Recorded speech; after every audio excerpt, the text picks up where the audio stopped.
It's the Farmer to Farmer podcast, episode 99, and this is your host, Chris Blanchard.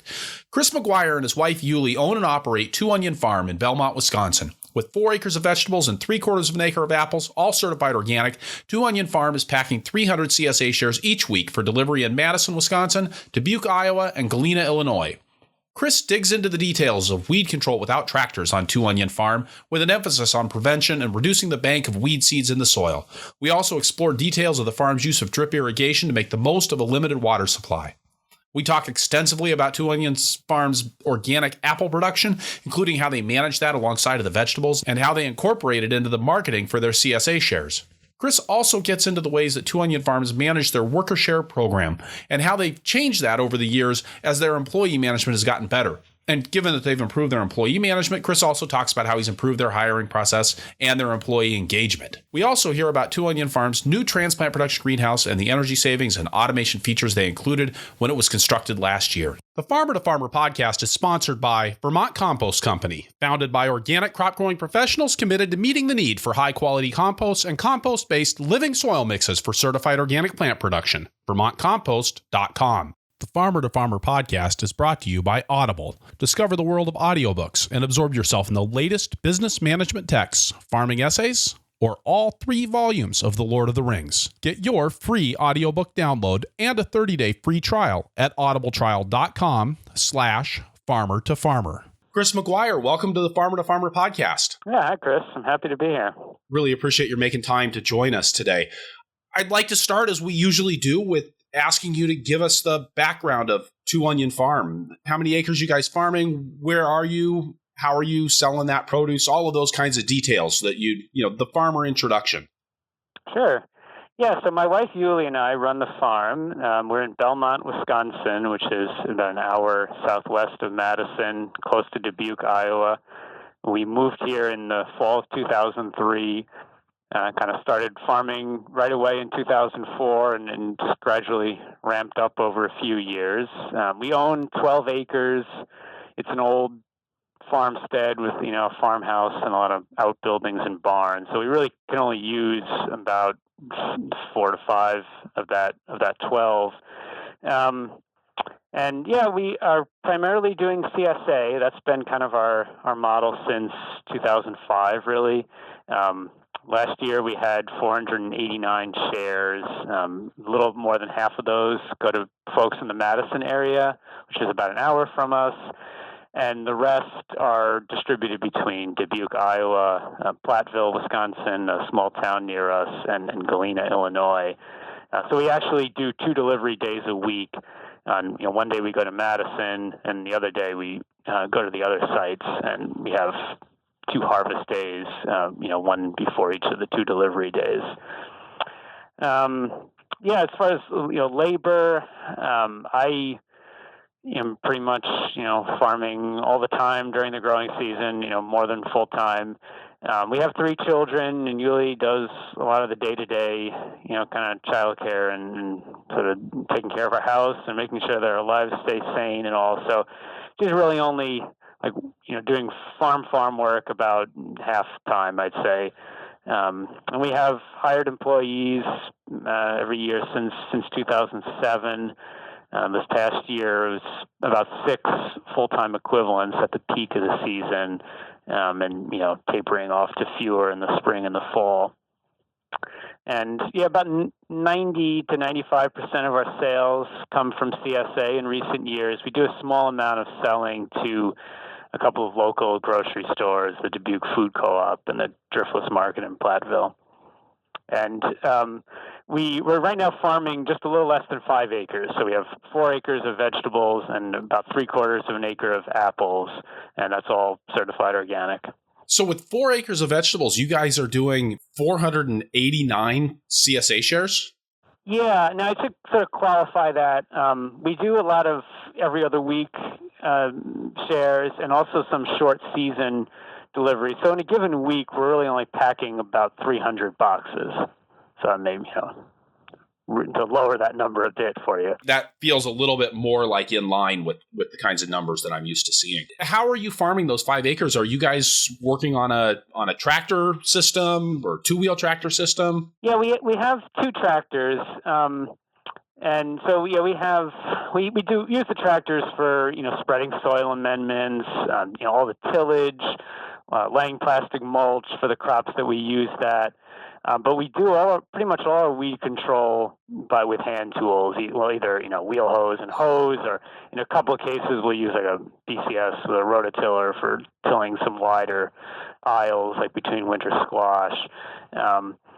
So yeah, once the crop is in the ground, we really don't do anything with the tractor. And then we do a little bit of tractor-assisted harvesting, like undercutting root crops, and then mowing and tilling in the crop. Of course, we'll be back on the tractor. We had one tractor until we started growing apples, and the second tractor was kind of primarily purchased to be sort of our orchard tractor. It's a narrower one that we use in the orchard, although we do sometimes, are able to use it in the veggies as well. So I always call up Google Maps of the farms that I'm talking to, and I'm noticing that you're in that part of Wisconsin that isn't a bunch of flat land. It's the roads are curvy. In fact, as I'm looking at your fields, there a lot of them are at slight angles to each other. It definitely looks like you're farming on some hillsides. Yeah, it's maybe between a 5 and 10% slope, so it's not really steep, but it's certainly steep enough to worry about. To put it in context, and we're not in like the really sort of rugged up and down area of the driftless region, but it's certainly a gentle rolling terrain. And no, that's always been a concern for us. As you said, we try to lay out our rows and field on the contour to sort of control the flow of water. And we've done some experimenting with ditches and waterways to divert water, but it's kind of an ongoing struggle to really farm that land well in vegetables, especially in a wet year like this where we had some really torrential rains.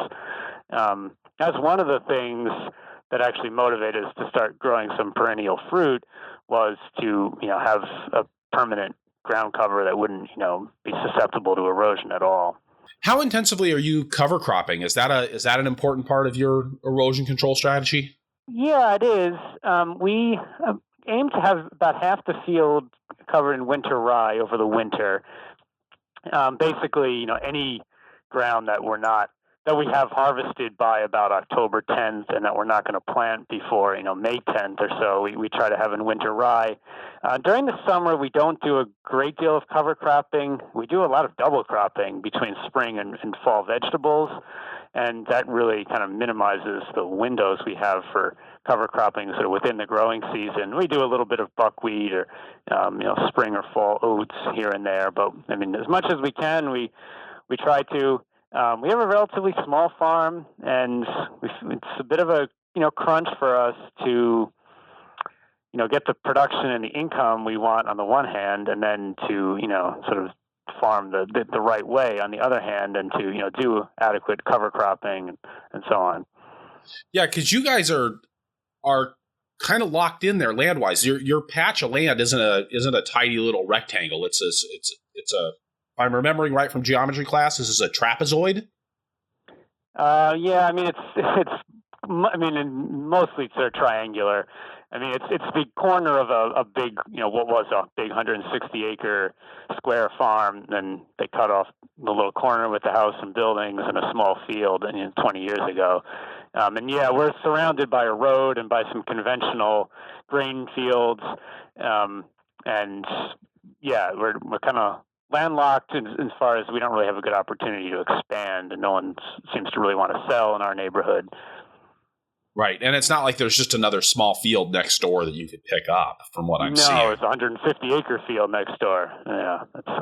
One of the things that I've heard about you, and one of the things that impressed me as I was looking through your website, is you really emphasize the reliability of your production. And I think usually when people are talking about reliability, it means that they've got some good systems in place, especially for weed control and irrigation. You said you're doing all your weed control without or at least most of your weed control without tractors. Yeah, and I feel like we do a pretty reasonable job of keeping weeds under control, at least in the sense that we're not losing a lot of yield. I can think in the last couple of years, each year there may be a planting or two where, the weeds got a little bigger than they should have and probably impacted the eventual yield of the crop. But on the whole, it's not, it's not a huge, it's not, something that reduces the yield a lot. But I don't have really, sort of, a great theory or a silver bullet about, how to keep the weeds under control. I feel like it mostly boils down to having enough people on hand to, go out and do the hoeing and weeding when it needs to be done. We do place an emphasis certainly on keeping weeds from going to seed, and then that has really paid dividends, especially in the spring. We used to have these situations where spring carrot plantings or, peas would just get overwhelmed by foxtail and, we really had, if we, didn't keep up on the weeds for a week or two, we could just lose a crop.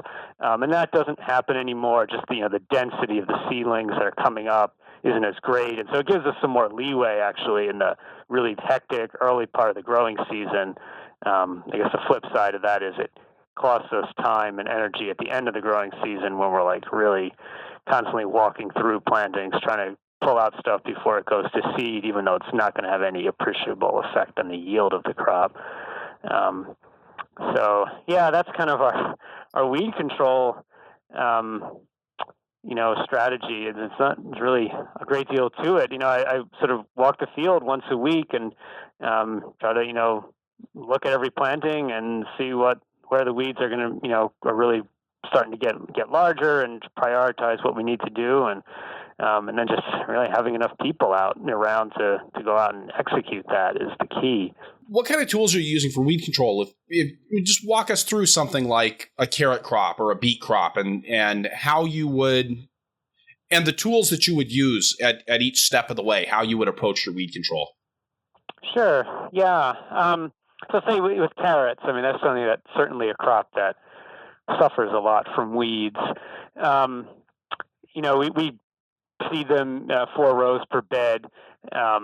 We don't get, the perfectly evenly spaced rows that you would want for mechanical cultivation. We're marking our rows with C-clamps on the back hood of a rototiller, and then following those lines and seeding with a push jang seeder. So they're, fairly uniformly spaced, but not perfectly. Our first, attack on the weeds would be, depending on the time of year, but, probably 2-3 weeks after seeding. And that would be to wheel hoe the aisles between the beds. So, 2 to 3 passes with the wheel hoe to clear out that space. And then using a stirrup hoe to sort of do that space between each of the rows within the bed. So at that point, the only weeds that should be left would be in a narrow strip kind of within the row of carrots. And then we'd wait at least a day or even, 4 or 5 days, and then come back when you can clearly see what was killed with the hoeing and what survived, and then try to do a really exhaustive hand weeding. And that's certainly the most time consuming part of it. But, everyone crawls along the bed and, using their fingers or a little hand hoe, getting out all the weeds in the row and try to leave the bed absolutely clean with nothing in it at that point is the goal, which is, never achieved, but that's the goal I put out there, and, try to enforce as much as possible. And after that, it really depends on, how much the weed pressure is in that particular bed. And, but it would sort of be, we'd usually go through at least one more time with often a wheel hoeing of the aisles, because, there's really never any crop canopy in a crop like carrots that will reach out into the aisles between the beds. So, that's where you tend to get the most weeds. And then hand weeding, once or twice more within the bed. Really, we actually end up doing more hand weeding later in the year. As I kind of mentioned before, it's a little bit paradoxical because the weeds don't get as big and they're not actually as much of a competitive threat to the crop. But since we're trying to keep them from going to seed, they do go to seed at a smaller size and kind of more readily late in the year. And so we have to be really vigilant about, pulling stuff out before it goes to seed. And for that, we use just plastic crates, like basically harvest crates that are solid, without holes, not vented. And we'll pull out the seeders, the weeds that are about to go to seed or, have flowering, whatever. Anything that's close to maybe flowering goes in that tub and gets dumped at the edge of the field in the fence row, just to make sure. Because you can definitely see if you pull out a weed in many cases that's close to going to seed and leave it on the ground, and with its last dying breath, it'll try to make sure some seeds. Yeah, we're trying to avoid that. All right. And what about for irrigation? How are you managing that? Yeah, we use only drip irrigation. So our water source is a well. Is kind of the original, not the original, but it was the farm well that was here when we moved here. And it doesn't, we don't feel like we have the water supply to really use overhead irrigation where you're kind of wasting, water to some extent. We can just cover our acreage doing drip irrigation with the well and the pump we have now, which is producing about 20 gallons a minute. So yeah, it's all drip irrigation. We have, since last spring, we have buried main lines that carry the water, through the field, and there's a riser periodically where we have a little manifold, and that will control a zone of the drip irrigation. And yeah, we're just using drip tape. We're laying it by hand down each row right after transplanting or seeding, and so it's pretty much always there. The only crop we don't irrigate is garlic, but everything else, just as a matter of course, we put the drip tape down as soon as we plant. And I feel like that's pretty important. So then, when you do get into a dry spell, you're not in a situation where we have to all of a sudden run out and install a bunch of irrigation lines. Everything has it all the time, and it's always ready to be turned on and watered. So you're not moving your drip tape from beds to bed like I've seen some farms do? No, it stays there from planting until harvest. And we will reuse it for like a spring and a fall planting in the same year. But no, other than that, it's sort of just dedicated to that one planting. You said you reuse it from spring to fall. Do you reuse it from year to year? Is it a disposable product on your farm? No, we don't, unfortunately. We fortunately we can recycle it now, which is good. But no, in our experience, it's two reasons we don't keep it over winter. One is it seems to tend to develop, just more holes as it ages, and pretty soon, from a financial standpoint, the value of the time and the little couplers that you're installing to fix the leaks, outweigh the financial benefit of you reusing that row of drip tape, which is fairly cheap, the drip tape itself. And the other thing is, it's never as easy to handle as it is the first time when you get it off that factory roll. We have a tool, a crank that we can re-roll the drip tape on a spool to reuse it, but it's just not the same and not as easy to, unroll and to handle as it is when it comes, perfectly off that factory roll. And do you have any tips? I mean, since you're using so much of this on your farm, for keeping it in place once you get it out? I mean, Wisconsin's a windy state. Yeah, no, that's true. And it's a battle. Once the crop canopy has reached a decent size, for us it's never a problem because then it's kind of protected and it doesn't move around a ton. But in those early weeks, especially in the spring when the wind is strong, it's a challenge. And we do end up going out there sometimes and just sorting out spaghetti and trying to straighten out drip tape lines that have blown all over the place and gotten tangled with each other. The only really solution we have is using staples, putting in a few on a row to hold it down. And we do that, especially in the spring. It's a pain in the neck because you have to get them out when you pull the drip tape after harvest, and finding those staples and sometimes a challenge. But we feel it outweighs the time to sort out the drip tape after each windstorm in the spring too. Talk to me about your apple production.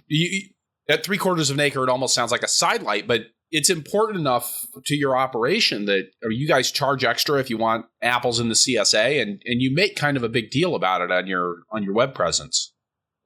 Yeah, it's to give it some history behind it, we started planting them in 2012, and at the same time we actually planted a number of other perennial fruits, grapes, currants, sour cherries, kiwi fruit, pawpaws, and our motivation at the time was we wanted to sort of expand the crop mix, what we could offer in our CSA, and make our CSA more appealing. Sort of as a general rule, the public prefers sweet fruit to vegetables. In produce departments and stores, fruits generally outsell vegetables by a large margin, is my understanding, and we wanted to kind of capitalize on that. And then also, we were interested in growing a perennial crop to at least minimize soil erosion in some parts of our field. Another thing we were thinking of is the ergonomics. At least with tree fruit, we felt like we'd be working, standing up most of the time. We're getting older, and that was something we were thinking about. And our goal was that we would plant fruit for our CSA, and then maybe reevaluate after some years and see if we actually wanted to kind of switch our overall crop mix from vegetables to fruit, either mostly or exclusively. And then very quickly, within 1 to 3 years, we eliminated all the fruit except for the apples. There's some of the reasons were kind of specific to the individual fruits, but overall, the reason was it was just too much to manage. A lot of that fruit is horticulturally really challenging to grow in the sense that there's a lot of pests, and you can control them organically, but it takes a lot of monitoring and staying on top of them and doing timely sprays, and doing all that at the same time as growing the 20 to 25 vegetables was just too much, and I felt like we couldn't do it well. And it was stressful and so on. So we eliminated everything but the apples. We kept the apples because they're one of the more popular fruits. They have a long harvest season, so we felt like for the work we invested in managing the diseases and insects in the apples, we would at least get a long season of harvest, and then some of them can be stored, so we'd be sort of getting a big return on that time. Whereas with something like grapes that are fairly perishable, you can only really have them for a few weeks, and all that work doesn't really give you as much return in your CSA boxes or in your marketing. We've kind of expanded the apples since then. I have to be pretty upfront that a lot of that has to do with personal interest. I really enjoy growing them. I enjoy eating them, and so it's kind of one of my favorite parts of the farm, and I'm kind of looking for excuses or reasons to plant more of them. So that, keep that in mind when you're evaluating, why we do that and whether it's worthwhile for us. I think it's an important part of any enterprise, right? I mean, it's a vegetable farm. If you got to enjoy it. I mean, if you're not enjoying it, you may as well go spend your money someplace else. Exactly. Yeah. That's, and as far as marketing currently, as you said, we have an add-on for a CSA share. We did that because when we surveyed folks, there was a significant minority of members who said they didn't want to pay extra to get apples, and so we felt like we couldn't just ignore those people. Some of them were longtime members and all. We wanted, they were important to our farm, and so we really had to sort of carve out a way for them to get only vegetables. We kind of our preference would be to keep it simple and give everyone the same thing, but we just didn't think it was reasonable to do that. So about 2/3 of our members currently choose that apple option. A lot of our trees are not at full production yet, and so our harvests aren't what they will be in a few years, we hope. But our long-term goal is that people who are getting our large size box, we get 5 pounds of apples a week if they chose the apple option, and our standard size box would be getting about 3 pounds per week. That's kind of our target there. And you're growing quite a wide variety of apples, and I think skipping out on some of the common supermarket varieties. Yeah, that was kind of a deliberate decision we made. Everything we grow is resistant to apple scab, which is probably the most major disease of apples, and at least in the eastern United States, and can be managed organically. but requires a lot of sprays in the spring, and really careful attention to the timing. And in a wet year, you may not really get fantastic control. There are organic growers in our region who grow varieties that are susceptible to scab, the more familiar supermarket varieties. And it's possible to do a pretty decent job of that. We just didn't want to sort of get involved with that. And in the context of our diverse farm, where we have a lot of things to manage, we felt like it was a good opportunity to just eliminate one big trouble spot with the apples. And in retrospect, I'm pretty glad we did that. We've had, pretty reasonable success getting, nice, cosmetically, good and good tasting apples, as beginners who are doing a lot of other things at the same time and can only devote so much of our time to apples. But yeah, from a marketing standpoint, that's a bit of a challenge. So we're growing varieties like Liberty and Wine Crisp and Crimson Crisp, Gold Rush, and things that aren't household names. And selling them through a CSA is good, I think, because we have sort of a captive audience. If we put an apple in their box, they're going to try it, even if it's not the variety they would have picked off the shelf at the store. And as long as it tastes good, they'll probably be okay with it and like it. But if we were selling at a farmer's market or relying mostly on direct, selling to stores or through wholesale channels, I think that would be more of an issue because apples are a crop where there's a lot of name recognition for varieties. But that said, we did start selling them, a lot of our fruit to our store accounts this year and had pretty good feedback. There's very little in the way of locally grown organic apples available in our area. And so even though the varieties were unusual, they were able to sell quite a few of them, and we had really good feedback. So it may not be as big of a problem as we anticipated. That's great. How important is the cosmetic quality on the apples for your CSA members? Because my understanding with trying to grow apples organically is that it's not. It certainly has something to do with yield and not having worms in your apples, but it also just has to do with it's hard to grow a pretty apple that people are actually going to pick up and buy. Mm-hmm. Yeah. There's both going on. To sort of step back and not answer your question immediately, apple scab is not just, a cosmetic issue. It can defoliate trees and, really reduce yield. And some of the things like insects in the apple, which I would say are more than cosmetic, are serious potential issue that we have to control. But there also are, the sooty blotch and fly speck are two pretty much just cosmetic fungal diseases that really are just, you can literally wash off or scrape off with your fingernail. They're, completely superficial on the skin of the fruit. And it does give us some trouble. We do a lot of spraying to control them. We have to be really careful with our brush washing after harvest to get as much of that off as we can. And, the apples we give out are still not supermarket, absolutely unblemished quality. But for the most part, members have been okay with that. We've had a few comments like, oh, they looked a little rough. And, but I think most people have been pretty accepting. And from a management perspective, you've really added on another layer of complexity to your already existing vegetable operation. The apples, if you're going to spray to control fungal diseases, have to get sprayed at the moment that they need to get sprayed. It's not like you can say, oh, I'm going to just take care of that next week. How has that integration gone for you? Yeah, it's been a big challenge. There's a whole nother level of, horticulturally, they're just much more complicated to grow than most vegetables. I think that's, there just aren't the issues in carrots with insects and diseases that there are with apples. And the scouting, trapping for insects, we never did that with vegetables.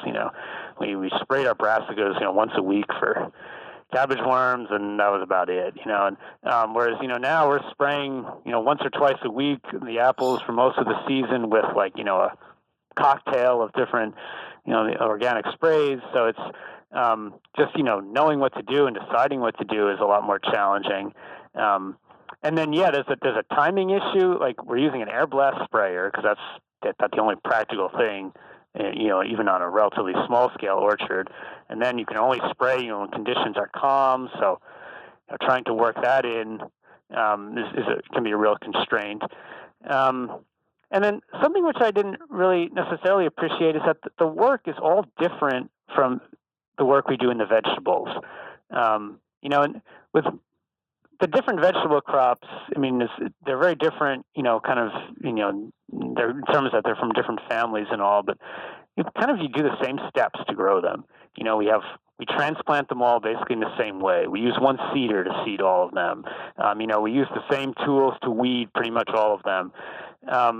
Whereas, we don't do those things with apples. So you have to prune them, and and that's a totally different type of work. Or hanging up insect traps is something we just don't do with the vegetables. So there's another layer of training if we want to get employees involved with the apples that we weren't really doing before, as well as just a huge amount of kind of management farmer time in terms of just monitoring them and doing the spraying. I would say a really key factor is that we've been really fortunate in the last 4 years to have an employee who's sort of our packing shed manager and does a lot of other things on the farm, but is taken a lot of the day-to-day management that used to fall on Juli and I, and now she's doing that, and has basically freed up my time to pay attention to the apples and worry about, the next spray for plum curculio and so on. And that's, without a real sort of management level employee, I think the apples would be a really huge burden to take care of. That actually leads me to something I wanted to ask you about. I mean, you said you've got 6 employees, and you're describing now a situation where for you to do your job well of managing the apples, which are a significant part of your operation, you need somebody who's good in that position of being somebody like a packing shed manager. Where are you getting your employees? Yeah, it's been an ongoing challenge. They're pretty much in every case since we've started farming here. We've been having employees for 10 years now. They've been people who, were living in the area. So we haven't had folks who came in from elsewhere just to work on our farm. And when you say living in the area, living in kind of the Belmont, Platteville area, not living in the Madison or Dubuque area. We never had someone from Madison. We've had a few people from Dubuque, which is, half an hour away. So it's, kind of getting on the edge of commutable distance. We have one person for a few years now who's come from about 45 minutes away. That's probably the most, that's, we've ever, the longest commute we've ever had. We've had pretty good luck with sort of short season summer workers, like sort of in the June to August time frame, because there's a university in Platteville, there's students there, and we kind of recruit from that pool. And for the most part, as long as we're willing to interview a lot of people and weed out the people who aren't really suited for the job, we've been able to get pretty good workers there. And then we've also sort of tapped into a pool of people in the area, often people who've grown up on, livestock and crop farms in this area, who are looking for summer jobs, in later in high school or while they're in college. And some of those people have been really excellent, in terms of their work ethic and their work. The more challenging thing for us is to find people who can work for more than just the summer vacation, people who can start in March or April and work through October or November. It's been really hit or miss. And it's a lot of times, I can't say there's like a consistent demographic that we're reaching out to or tapping into. It's just kind of been luck that, we put out ads and occasionally we get some really good people who've stayed for a while. Obviously it's difficult, as, a lot of, produce farmers know that, we have seasonal jobs, for maybe 8 or 9 months at most. And, our pay isn't really high, and it's not really a livable profession for a lot of adults unless, to support themselves or a family, year round. So a lot, some of the people we've gotten are, in a situation where their spouse has got a higher income or health insurance, and they're not looking to this job to really support their whole family. This is something they're doing partially for income and partially maybe for personal interest and so on. And in addition to those 6 full-time employees, then do you guys hire part-time people? Yeah, I should have clarified that number. It was like 6 full-time equivalents. So in this past year, I'm thinking we had 5 full-time people at the peak, and plus 3 part-timers. Sort of adding up to roughly 6 full-time equivalents. So yeah, we've done both. We've a part-time worker who works 2 days a week. Has been with us for 4 years, and that's fantastic. She makes a huge contribution on the day she's here. So we're definitely open to that. Although in general, as a trend, we've switched more to full-time workers as our workforce has increased, and that's partially kind of deliberate because when you only have 3 people on the farm, if 2 of them are part-time, we didn't feel like it added a huge training burden. But if everyone was part-time now, we had like 12 or 15 employees, just keeping track of them all and the scheduling and training them could get to be kind of a nightmare. So it's nice to have most of them be full-time, certainly for that reason. And then you guys also have a member worker program for your CSA, right? We do, and it's had a checkered history. We started it at the same time we started hiring regular paid employees in 2007, and at the time, a lot of CSAs have a program, at least in our area, where you'll maybe get a free share in return for working like an afternoon a week for 20 weeks. And we didn't really want to go on that model because a lot of our members are a little bit distant from our farm, an hour in a way in Madison, and we thought that was a long drive for people to make on a weekly basis. And we really wanted to have an opportunity to get as many people out here as we could to have them get a personal connection with the farm. And so we started this program where we had a schedule of work shifts throughout the growing season. Saturday, April 15th from 8:30 to noon, and Wednesday, July 11th from 1 to 5, and so on. And people could choose any number of these shifts when they signed up. And for each shift that they chose, they got a $25 rebate on the price of their share. And we did that for, I guess, about 6 years, really through 2012. And at the peak, we had a lot of people coming out. I think it was about 150 shifts. Well, not 150 separate days, but there were people deducted $25 from their price 150 times, kind of thing. And so sometimes at a shift there'd be 5 or 8 people, sometimes only 1. And we would set a limit per shift, kind of based on what we anticipated we'd need. And then after that shift would be full, and you couldn't choose it anymore off the schedule. And pretty much for a lot of the season, every Saturday morning and every Wednesday afternoon, we had a shift, and sometimes there'd be 10 people, sometimes only 1. And for a few years, we felt like it really contributed a lot to the farm, both in actually getting some important work done and also in forging a connection between us and the members. But in the end, it was too much stress to administer during the growing season. I don't mean like the paperwork or the computer work of administering it, but the actual time that I had to spend out there with those members. Twice a week, I had to be in the field, side by side with them, or at least a very competent employee had to be there with them. And there's often new people who had to be trained and really had to be watched carefully because this may have been the first time they were at the farm. And sometimes you'd only get one person at a shift, and there'd be Saturday mornings where I was out there alone with that one person, and that just didn't seem like a good use of my time. When I was out there Monday to Friday with a crew of 5 or 6 employees who were a lot more productive, I mean, that Saturday morning was like, worth very little in terms of getting things done. And we felt like that time should be, better spent, doing tractor work or office work or something that, really was a better use of my time. And so after that, we scaled that program back dramatically, starting, I believe, in 2013. So now we just have 4 shifts a year, and they're big shifts with like 10 or 12 people. We try to get a really big job done, like separating all our garlic cloves for planting or transplanting our tomatoes and peppers. But it's not, really dragging or committing me to a lot of, work throughout the growing season and managing them.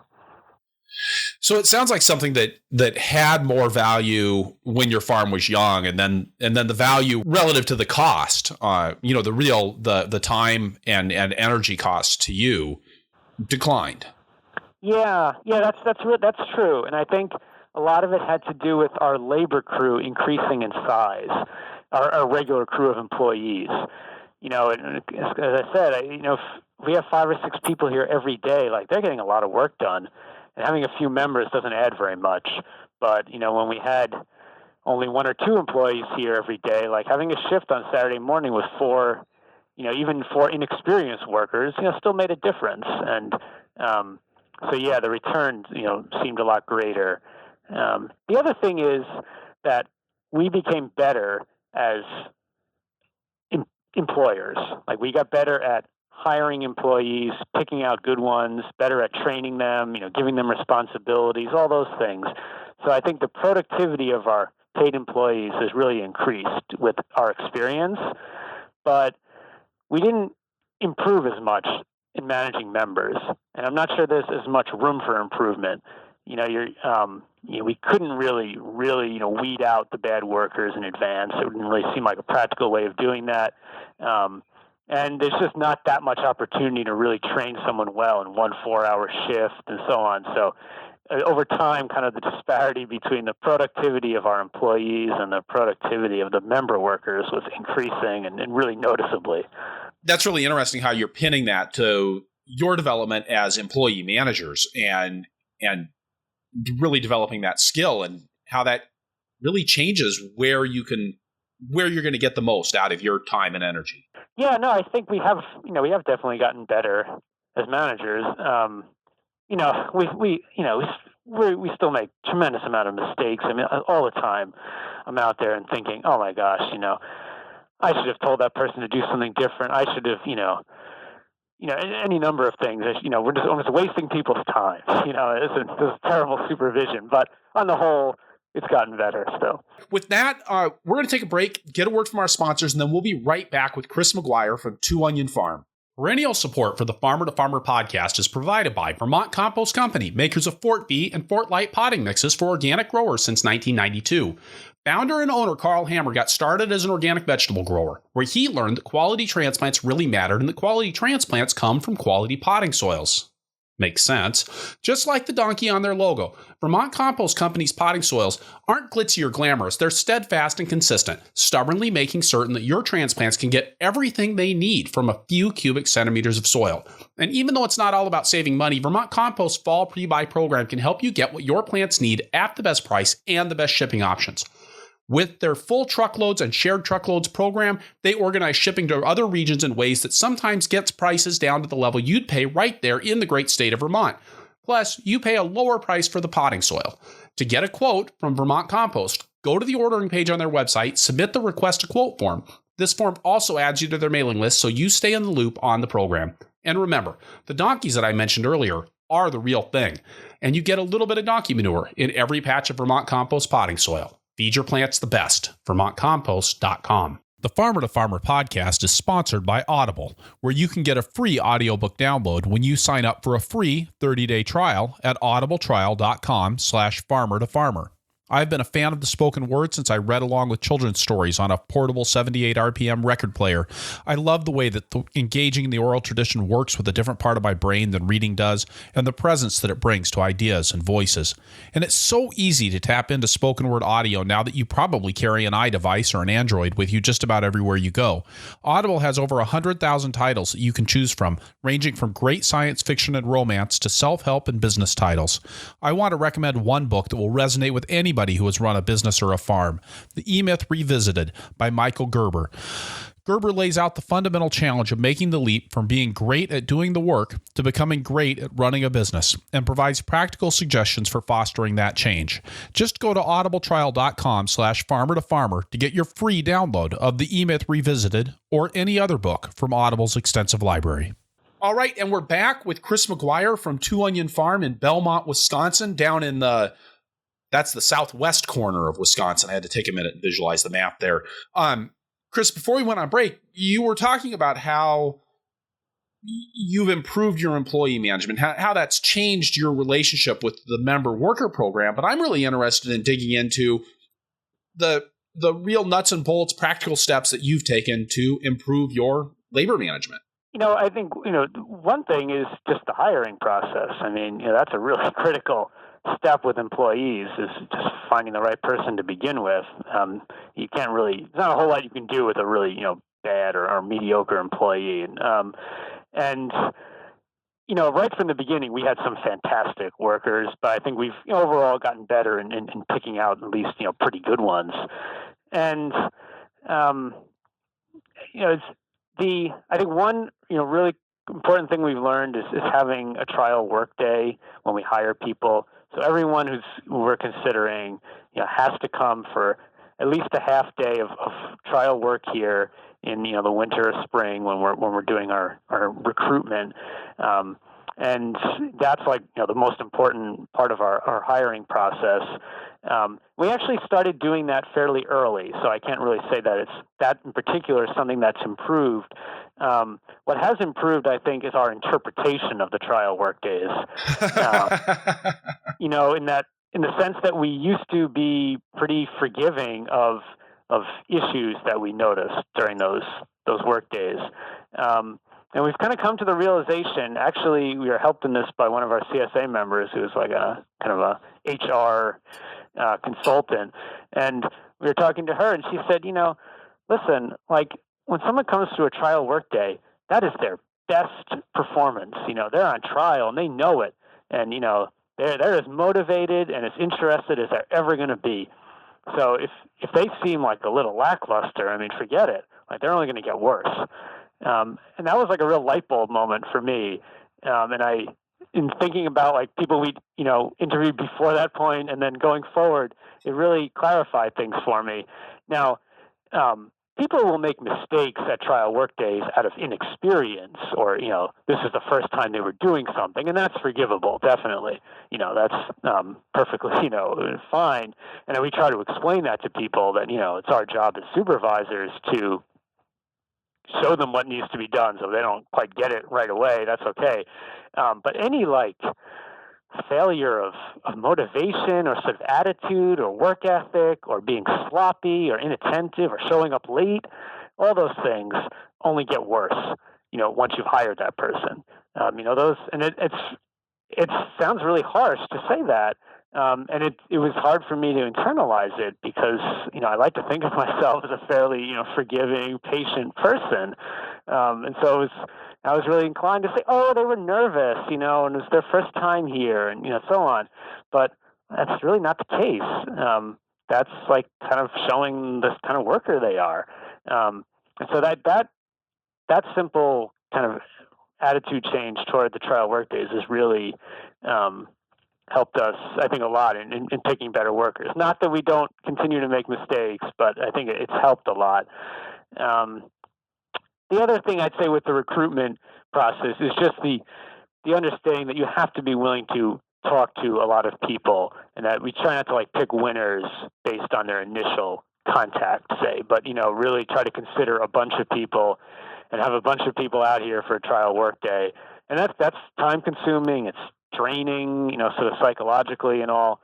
And it's hard because you end up telling, it's a lot of people that you end up having to say no to.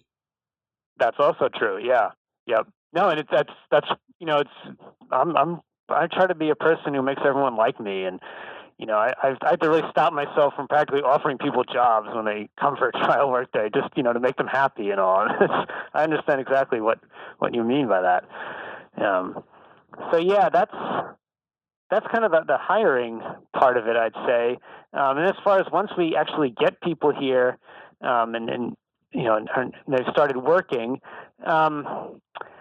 Improvements that we've made. One thing is definitely giving over more responsibility to employees. When we first started, when we first started hiring people, we really felt like, there's all this important skilled work that only we can do.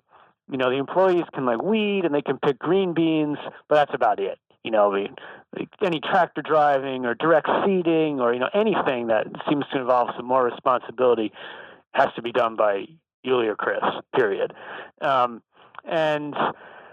We sort of gradually let up on that, and it's been universally an improvement. I mean, every time that we've given over responsibility to people, I think it's a positive thing.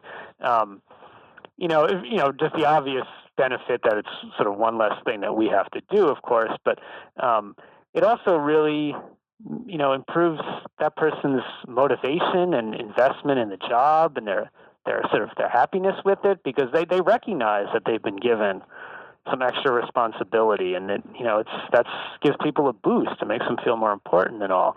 And as long as we pick a decent person for that role, say we select a pretty reasonable, competent person to do our direct seeding, that person is going to do a better job than I would.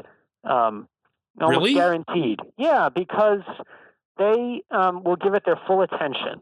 When I take that person aside and say, we've chosen you for this very important job. I mean, I'm being a little bit silly, but that's kind of the attitude I try to take, to really impress on them that, this is an important area of responsibility that they're being awarded.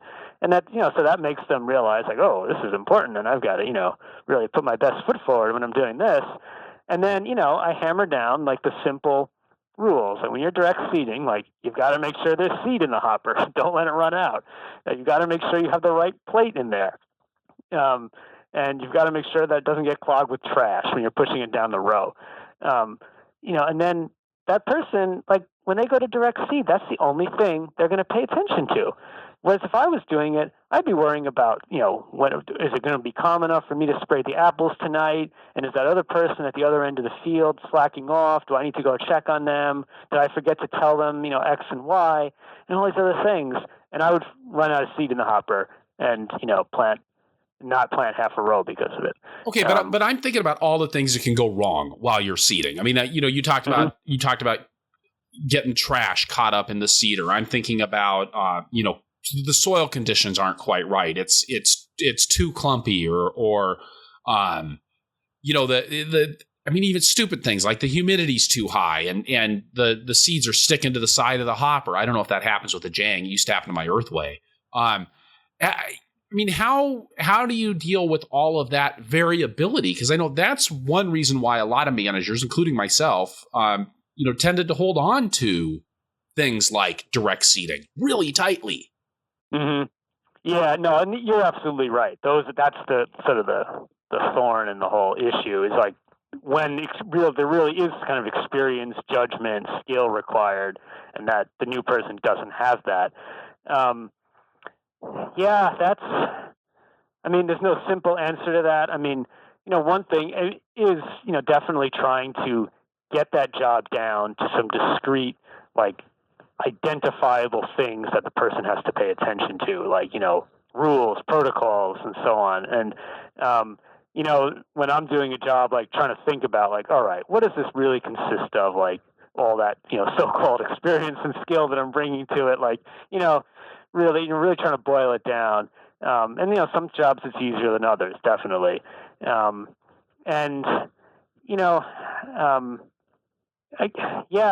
not really, something like with the direct seeding, we weigh the seed before we start and after we're done. The seed in the packet, before you take it out, you weigh it. We come back in, we weigh it again. And we do that partially just to track how much seed we use and, for ordering seed the next year. But it's also a way of catching mistakes. Because let's say the humidity or whatever, some problem with the seeder is actually causing an issue. maybe I would have noticed it right away because I'm more attuned, more experienced or whatever. But at least this inexperienced seeder will notice it when they weigh the seed. And when they give me the report and I look at it the next morning, I'm like, wait, you didn't use any seed yesterday. And then, okay, maybe that planting was screwed up, but it's not going to go on for the rest of the year. And then I honestly feel, in my experience, that the potential for those kind of problems to occur that, where the inexperienced person doesn't recognize it and I would have, are outweighed by the number of problems where I run the seed, hopper empty. Because that's happened multiple times.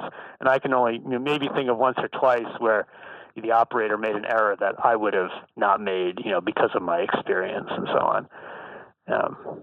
So yeah, and it's still a judgment call. There's certain jobs that I still only do myself because of what you said. I don't feel like, I haven't gotten to that point in my confidence in employees or whatever, or my understanding of the task that I feel like I can train someone else to do it well. But still, getting back to the original question of how we've improved our labor management, I think that giving over responsibilities has improved the satisfaction of our employees with the job and also the quality of the work that's been done in pretty much every case. Thank you for all those details. One thing that I noticed on your website that's interesting is you guys actually have employment as a top level navigation item, and then a fairly detailed rundown of what people can expect working at your farm. Mm-hmm. Yeah, and that was a deliberate decision we made. So the way it is we have kind of an intro to working at the farm before or we hope people will read that before they get into the specific job description with the pay and then the schedule and all. Because, and I think this is another area that we've improved. We tried to sit down and really hammer out in our own minds, what are we looking for in a person? What do you need to be successful here? And I think this would be different for different farms, but for us, it really came down to, being a quick worker, being a careful worker, and doing a good job, getting along with the other people on the crew, and being able to cooperate and communicate with them, and then most importantly, having a good attitude and sort of respecting the work, respecting us, and you just not being a jerk and those kind of things. And so we have that's one of the things we really try to emphasize on that intro page, and we want people to read that and understand it. We kind of use it as somewhat of a testing device during the interview process. We always ask this question, why would you be good at this job? And hopefully in their answer to that, the person will say, because I'm quick, I'm careful, I get along with my coworkers, and I have a great attitude. Right. Which basically shows that, they were, in tune enough that they actually read that description and, at least try to, remember it and maybe internalize it and so on. If the person doesn't, speak to our needs at all when they're asked that question, that's, to me, indicates that, they don't really care what we want or, what we're looking for, and that's not a good sign. And then it continues past the interview process into the, actual training and working with that person. We really, I try to sort of come back to those points, during performance reviews, really say, are you meeting these 4 areas? And I use it in my own mind as evaluating people, and I'm watching them work. Wait, are you doing these things? And if not, I need to go and talk to you about it. And I think being clear with people about what you want is a huge part of getting them to do well. Most employees, they don't want to screw up, Chris. They want to come here and do a good job. And I think, sort of realizing that and then doing our best as supervisors to make it crystal clear to them what constitutes a good job here on this farm. That's, really what we have to do as employers. The person who recommended you to be on the show said that you guys did a really great job of record keeping and then a really good job of decision making that you do as a result of your record keeping. So I wanted to spend a little bit of time talking about that. So, just to throw that out there as a little bit of a vague question, can you tell us about your record keeping approach? I have to confess that I was a little surprised when you mentioned this in an email before our conversation that someone had suggested me on that basis, but because I have a hard time thinking of a lot of big decisions we've made on our farm on the basis of records, but I do feel like we've made a lot of small, maybe incremental improvements, and so yeah, I mean, I guess as far as like what records we keep. Um, I do try to have the attitude that like a record should be useful in the future. And so if I'm doing something over the winter and I say, oh gosh, I can't like make this decision because I forgot to write something down like whether we should plant this variety again, for instance, or, you know, do we have a good planting date for our Brussels sprouts last year? And, I didn't write down when we planted the Brussels sprouts, or I didn't make any notes on that trial lettuce variety. That to me is like a real failure of record keeping. Like, I wanted to have some records and they weren't there to use. So, over the years, I've tried to, improve a little bit each year that way, and make notes to myself to look at during the growing season that you've got to like write this stuff down, and in some cases done the opposite, where I've realized that like we're not using this information I spent a bunch of time writing down, so we should stop and just forget about it. So yeah, that's kind of my overall rationale there. The main records that we keep, and I think the ones that are most useful, or to me, have been like the basic stuff about plantings, like when we planted them, when we transplanted them, when we harvested them, and the amount that we harvested on each of the harvest dates. Like that simple information has been, hugely important in the kind of small incremental improvements I mentioned before, like, fine-tuning planting dates for succession plantings of lettuce, or eliminating low-yielding varieties. And that, I think there's a lot of, as a beginning farmer, there's a lot of room for improvement in those areas, especially on a diverse vegetable farm where you are growing a lot of different things. And, looking back, we had a lot of just waste and kind of sort of sloppiness because of bad planting dates or varieties that weren't really that good, and or spacings that weren't, where we could have planted stuff closer together, and just hammering away at those things, chipping away at them year after year can increase your yields and profits a lot in the long run. One thing that we kept really careful records on for a while and then discarded actually was time records of like, how much time we spent doing every task on every crop. So, we spent 45 minutes on this day, hand weeding the carrot planting from July 3rd, and we spent, 30 minutes hand weeding the carrot planting from July 20th, and then we spent, 10 minutes, pulling out posts from our pepper planting, and then so we had this huge amount of data on, how much time we spent doing everything on every planting, which I thought would be fabulous because it would allow us to, I don't know what I thought actually, because I don't think we really used that data in too many important or useful ways. As a CSA farm, we feel somewhat locked into having a diverse mix of crops. So we never eliminated a crop because it was, unprofitable to grow because, it took too much time relative to the yield.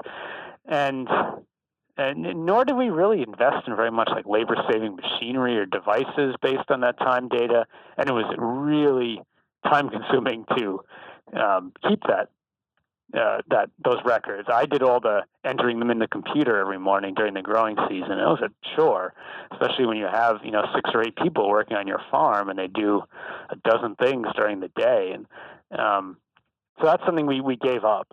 The only thing we do it for now is the apples, because they're my favorite crop, as I mentioned earlier, and because they're fairly new. And I feel like I do want to sort of know where. I feel like that's an area where we're really trying to sort of actively improve and do things more efficiently, and I do kind of want to know how long things are taking. And it's an add-on where you've got a distinct product. So I mean, it you need to know how much time you're spending on the apples, because that's going to be a significant point of pricing that item in your marketplace. Absolutely. Yeah. The other thing where we do keep time records still is sort of for individual tasks, like as benchmarking. So, and not always, but like, sometimes during the year, I'll try to keep a time record of like how long it took us to transplant, or to direct, or to seed trays in the greenhouse, or to wash carrots. Things that are like pretty big tasks that we do fairly often and take a lot of time. It's a sort of just to have an idea of how long they take for planning purposes. Like, how long should I expect it to take to harvest that bed of carrots this week? It's nice to have some data to look back on, and to maybe catch like, oh my gosh, we're spending a ton more time, washing carrots this year than we did last year. Like, what's going on here? Or, so we do sort of keep some sporadic records on that, but it's not an exhaustive timing everything all the time kind of effort. Really more of a sampling to benchmark how things are going. Yeah. Yep. Yeah. And that has been useful, because actually in the carrot washing, we did invest in a barrel washer a few years ago, and then we can tell, and an undercutter for carrot harvesting, and it's a pretty big crop on the farm, and so it's good to know, whether we should invest in those things and whether they've paid dividends. Another kind of record keeping I'd mention is actually like about purchases. And I mean, I guess everyone has to track the money they spend for like tax reasons and all, but I find it's really helpful to have like really good records of what we've bought, and like not just like, we went to Farm and Fleet and spent $116 on, supplies, but like actually what we bought. And sometimes I even write down item numbers, and like, assign everything to a category. Like this was for the greenhouse, and, this was, for trellising and so on. And it makes future shopping a lot easier, because then I can go look at item numbers. I know what pair of gloves we got for this last, for this particular job last time. And I don't have to, wonder and go out and try to find them in the packing shed and look at the label inside the glove and all this stuff. And I can just reorder it. And then, sort of track and being able to, you track expenses by category year to year, and see that we're making some progress maybe in cutting down the amount we spend on certain things and all that. That's been pretty useful, I feel, and not really that time consuming. I mean, we don't buy that much. It's not like we're, buying a dozen things every day. How do you organize that information? Because, I mean, it's one thing just to say like, okay, I wrote down on the receipt the model number of the glove, but putting that into a useful place so that the next time you want some gloves, you can actually find it without spending a half an hour at it. How do you do that? Yeah, that's a good question. See, we're using a Microsoft Access database, and that's something I had experience with it in a previous job, and so it was kind of a natural choice when we started farming.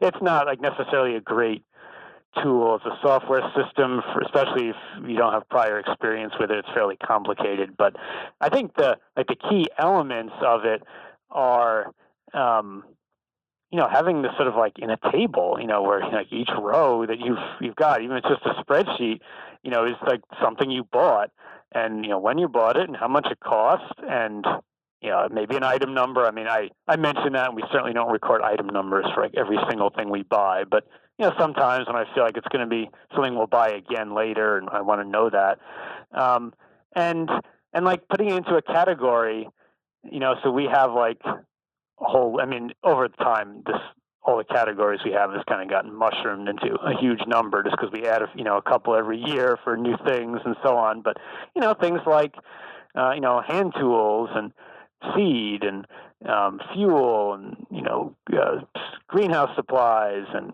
so on. I mean, whatever kind of makes sense for your operation and your way of thinking about things. The other thing that we do, and I think it's somewhat useful, is we do, for everything we buy, we say, is it an operating, or is it a fixed or variable expense? And that's somewhat useful when we thought about like scaling up the CSA, to be able to say like, we're spending this much on expenses kind of per CSA share, and then we have this other sort of overhead fixed, set of costs that we want to kind of keep separate.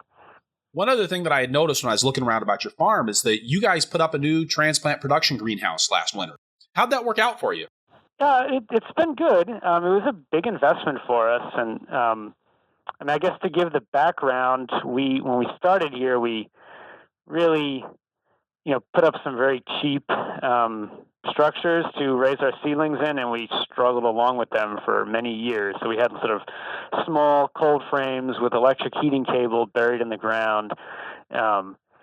And these were things that were like 4 feet high. You couldn't even walk into them. And we laid trays on the ground in there, and we covered them with row cover on cold nights. And then after 5 or 6 years of that, we did put up some small plastic covered like Quonset greenhouses. But even they were pretty primitive, and we did all of our sort of potting work, like actually seeding the trays in another building, and then we carried the trays over to this greenhouse, and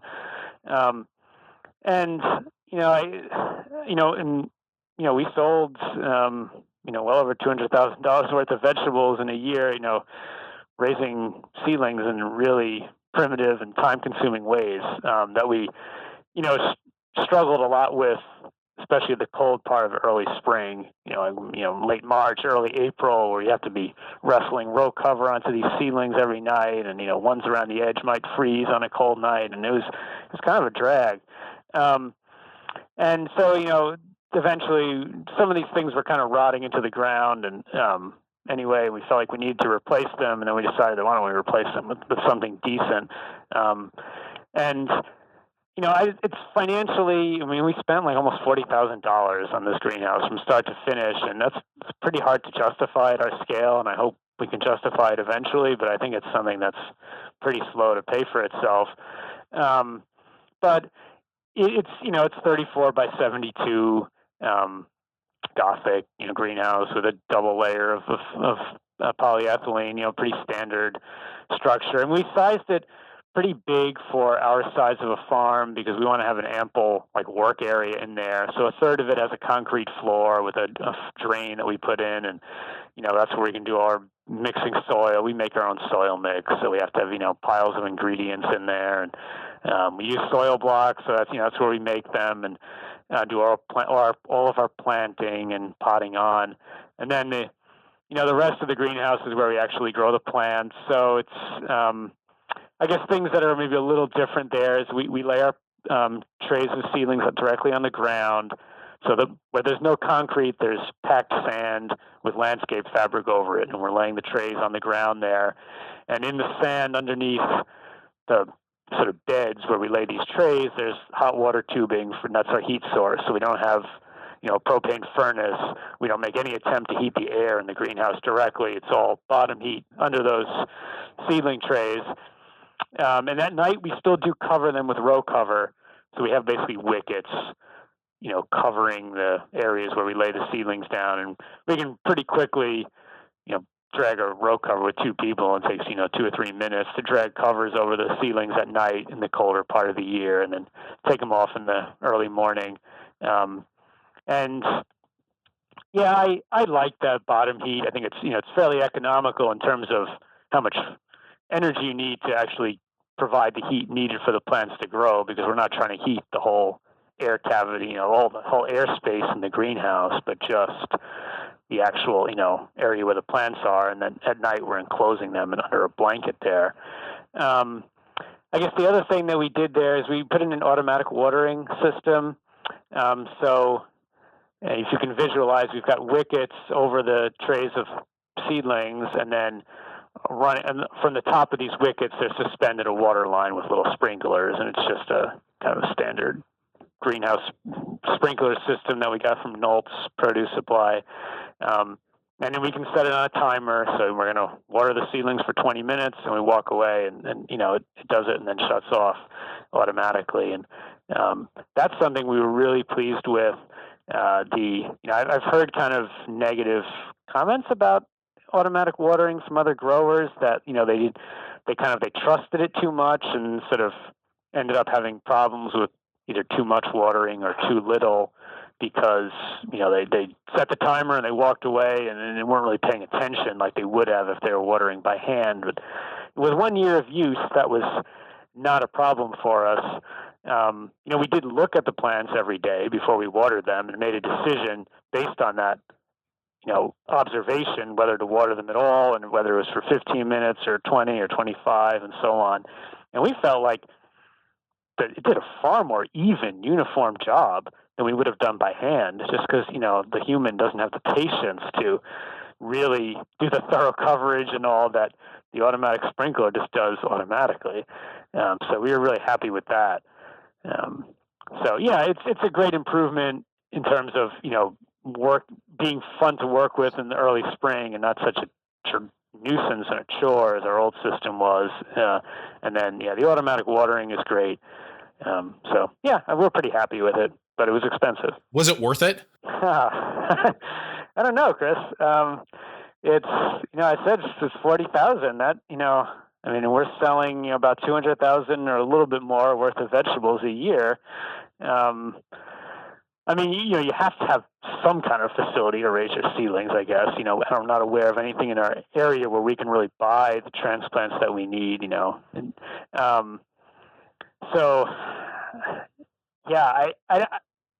I guess I don't know how to answer the question. I've thought about it, but what's the alternative? What are we comparing it to? Is it a cheaper $20,000 greenhouse with a propane furnace and not, the in-ground heat I struggle with it. That's good to know. Those big investments, those are hard. And sometimes it makes such a big difference in your quality of life and not necessarily reflected instantly in your bottom line. I think after, 12 or 13 years of being in business, usually you're going to run up against things where it's time to make that kind of an outlay. Yeah. And it was part of an effort to actually reduce our early season labor needs. That's one of the ways we rationalized it, maybe. And we have some sort of, cut that back, and we have one employee start at the same time as they used to, kind of in early March, but sort of our next employee slot now starts like in mid-late April instead of late March.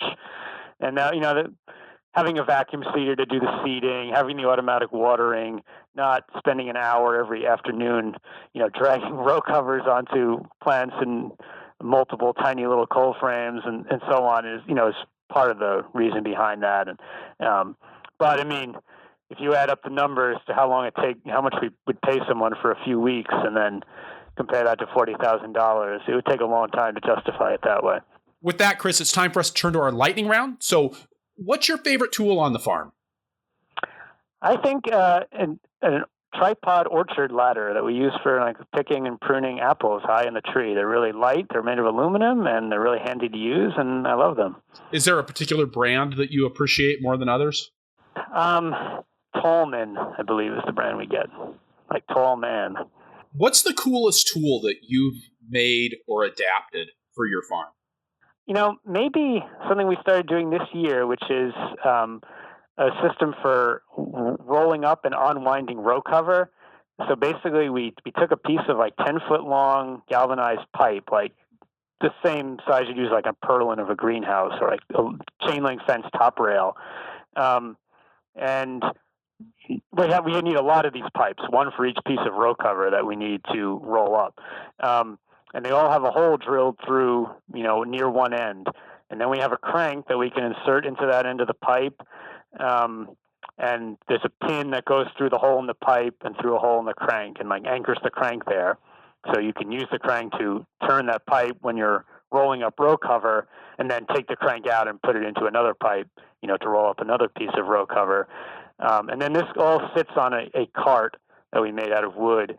And we can wheel around the edge of our field down to the bed where we need to roll up some row cover. And we put the piece of pipe across the cart, slip the crank in, pin it down, and then we can roll up that row cover. And then it's a quick way to roll it up, and it's a really quick way to reuse it, because to unroll it over the next bed later in the year, you can just, one person grabs each end of that pipe and walks it down the bed, unrolling it as they go, and it's a breeze. So a little hard to explain, but it's been a big help to us. I think that's a good picture. I mean, it is radio. So it looked like from the overhead pictures that I saw of your farm that your beds are all the same length, or at least mostly the same length. They used to be. We've kind of changed that. So yeah, we used to do everything about 90 feet, but we actually combined some parts of our field. So now we have 90-foot beds and then 280 or so foot beds. But we try to keep it to those two lengths. Okay, so you've either got long pieces of row cover or short pieces of row cover. Yeah, exactly. And they're all labeled. And yeah. What's your favorite crop to grow? Apples. Yeah, that was pretty easy, I think, given the conversation so far. And if you could go back in time and tell your beginning farmer self one thing, what would it be? I have a hard question with that, Chris, and I've heard you ask other people, and I don't know how they can think of something. I would just tell them everything I know now. Yeah. All right. Well, I guess that works, right? I mean, if you could just kind of infuse that beginning farmer with all the knowledge, that'd be great. Yeah. All right. Chris, thank you so much for being on the show today. This has been fantastic. No, you're welcome. No, it's a pleasure, Chris. I always like to talk about farming. So, yeah, thanks a lot. All right, so wrapping things up here, I'll say again that this is episode 99 of the Farmer to Farmer podcast, and you can find the notes for this show at farmertofarmerpodcast.com by looking on the episodes page or just searching for McGuire. That's McGuire. Transcripts for this episode are brought to you by Growing for Market. Get 20% off your subscription with the code PODCAST at checkout. And by Earth Tools, offering the most complete selection of walk-behind farming equipment and high-quality garden tools in North America. EarthTools.com. You can get the show notes for every Farmer to Farmer podcast in your inbox by signing up for my email newsletter at farmertofarmerpodcast.com. Also, please head on over to iTunes, leave us a review if you enjoy the show. Talk to us in the show notes. Tell your friends about us on Facebook. We're at Purple Pitchfork on Facebook. And hey, when you talk to our sponsors, please let them know how much you appreciate their support of a resource that you value. You can further support the show by going to farmertofarmerpodcast.com/donate. I'm working to make the best farming podcast in the world, and you can help. Finally, please let me know who you would like to hear from on the show through the suggestions form at farmertofarmerpodcast.com. Chris McGuire is on the show today because somebody took the time to go fill out that form and say, hey, you should get Chris on the show. I'll do my best to get your suggestions included in the lineup here at the Farmer to Farmer podcast. Thank you for listening. Be safe out there and keep the tractor running.